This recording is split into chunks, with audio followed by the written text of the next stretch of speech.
Hey everyone, this is our first podcast episode of Holy Brothers. This is Rabbi Levi and my holy brother, Yehuda. What's up, bro? Hey, Levi. Happy Rosh Chodesh. Happy Rosh Chodesh. So what's our first episode called? Today's episode is Marvel and Torah. Awesome. So we'll spend 10 minutes studying Torah and 10 minutes talking about superheroes, Marvel, DC, that type of thing, right? Yeah, and if any of them connect and inspire one to the other, well, that could happen naturally. We'll see what happens. Awesome. Okay, so tonight, I'm going to get right with the Torah. 10 minutes of Torah, here we go. So we have this book that you bought me, the Kutei Levi Yitzchak, teachings from the Ravasher of his father.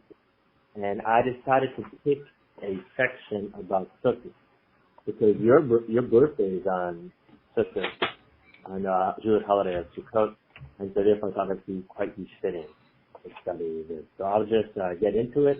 There's first going to be a Gemara, a Talmud, and then the Rebbe's father's commentary on the Talmud. Sounds good? Sounds great. I'm excited. So in the Sefta Sukkah, in the Talmud Tractate Sukkah, page 20, one of my favorite and most fascinating Talmudic stories. It says like this. It says, look, here we go, Gemara. Rabbi Shimon, Rabbi Shimon said there was an incident involving Tavi. Tavi was the servant of Rabbi Gamliel, or the way I like to translate Eved in the Torah is assistant. He was sleeping, he would sleep in the bed in the sukkah. And Rabbi Gamliel said to the elders regarding his practice, the servant's practice, he said, Tavi Abdi, have you seen the behavior of Tavi, my servant, my assistant? Who Talmud Chacham, for he is a Torah scholar, and he understands that Canaanite people are exempt from the mitzvah to go in a sukkah. You understand what's happening here?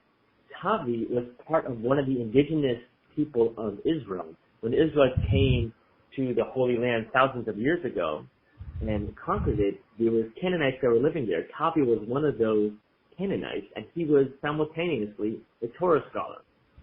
And Rabbi Gamliel says, look at how he behaves. From him you can learn about the obligation to sleep or not sleep in a sukkah. So he said he sleeps in it, so you see that a Canaanite assistant is exempt from sleeping in a sukkah, from going in a sukkah, and therefore he can sleep in the bed, under the bed. And therefore we learn from Rabbi Gamliel that people who are obligated to go in a sukkah cannot sleep under a bed. So then the Gemara says in the next page, 2 pages later, Chafal from the base, fascinating lesson. So it says, look, this whole idea about sleeping in a sukkah that Rabbi Gamliel taught to the elders from his assistant Tavi does exist. Why didn't Rabbi Gamliel just say this teaching? Why does he have it kind of in this story? So, Milta Gabur Hokamashma Gemara said that basically what's happening over here is Rabbi Shimon is teaching us something else. This is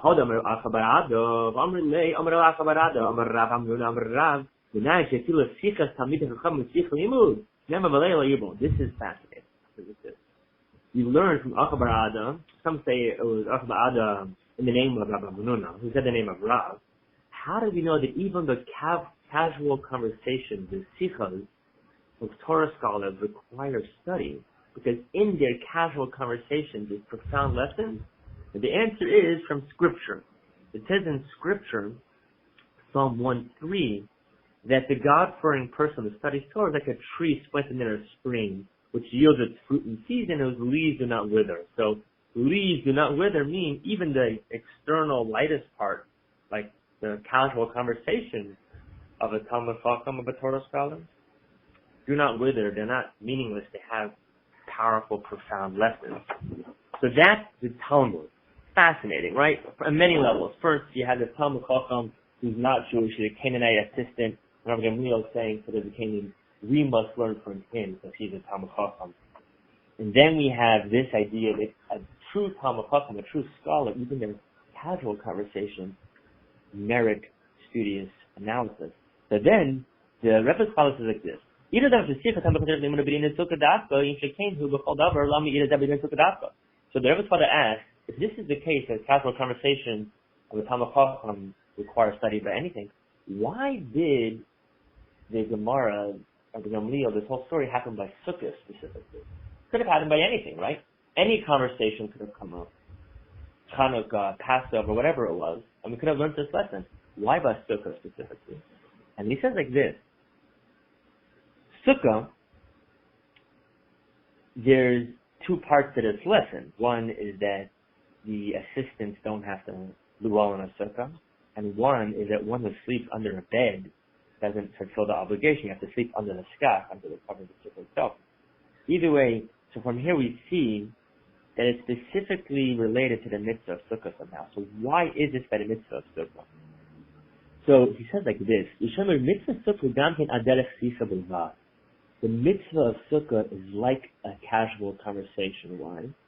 Because a casual conversation, you can say, oh, the scholar is just shooting the breeze. That doesn't really mean much.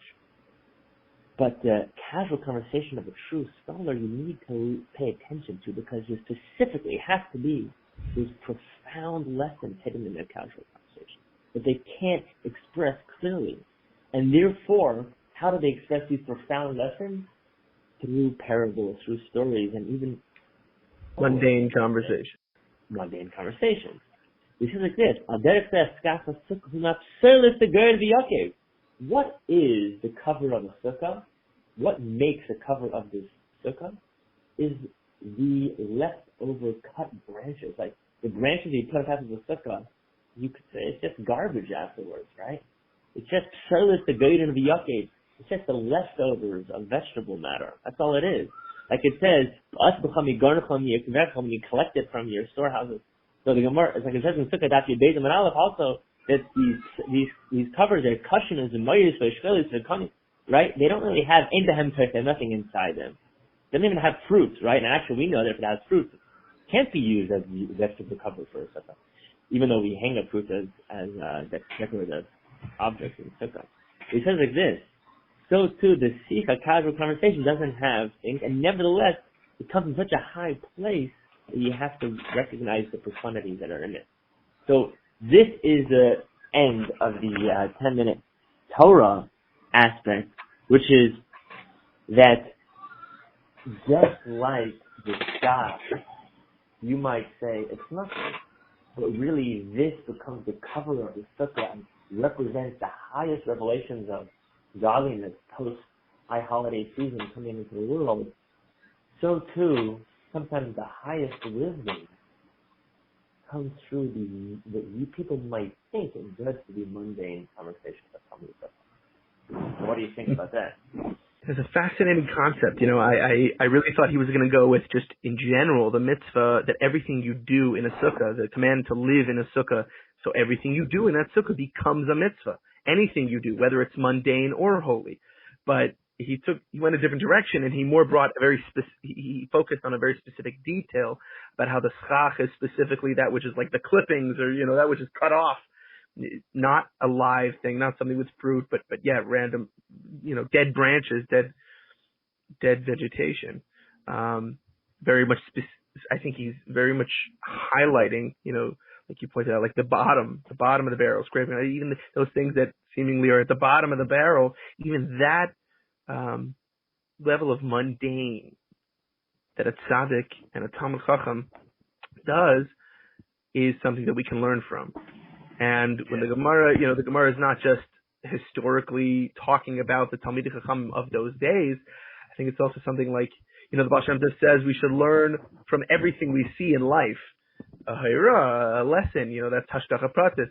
How much more so when Torah says something, not just in Torah Shebachsav, in the written Torah, but also the oral tradition. The Gemara is saying something. It's not just that they're observing something, making note of something. It was recorded so that it be a lesson to everyone that learns it. Everyone learns Gemara should learn that everything we do, and even our most mundane talk, our most mundane exchange, should have the content of Torah imbued throughout.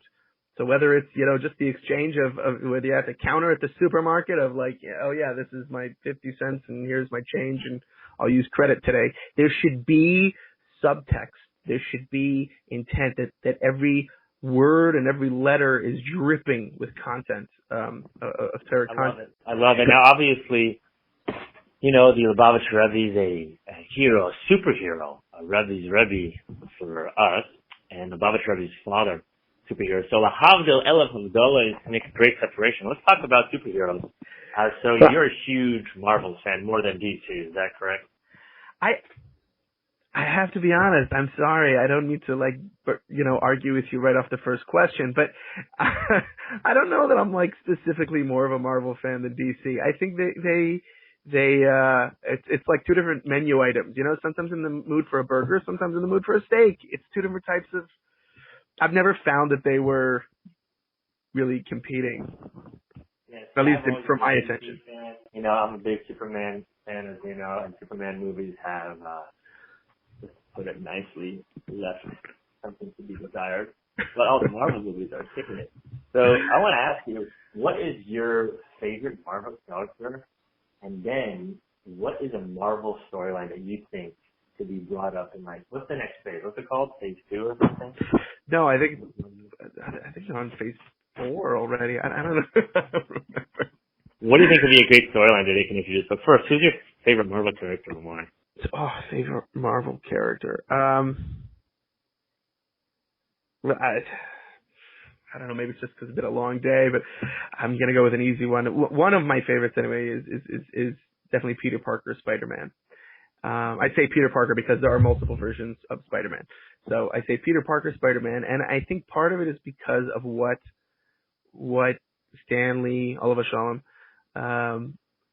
invented, what he started with Peter Parker. One of the things Stan Lee is quoted as saying is that when it came to Peter Parker, until then, superheroes were they were superheroes. They didn't have problems.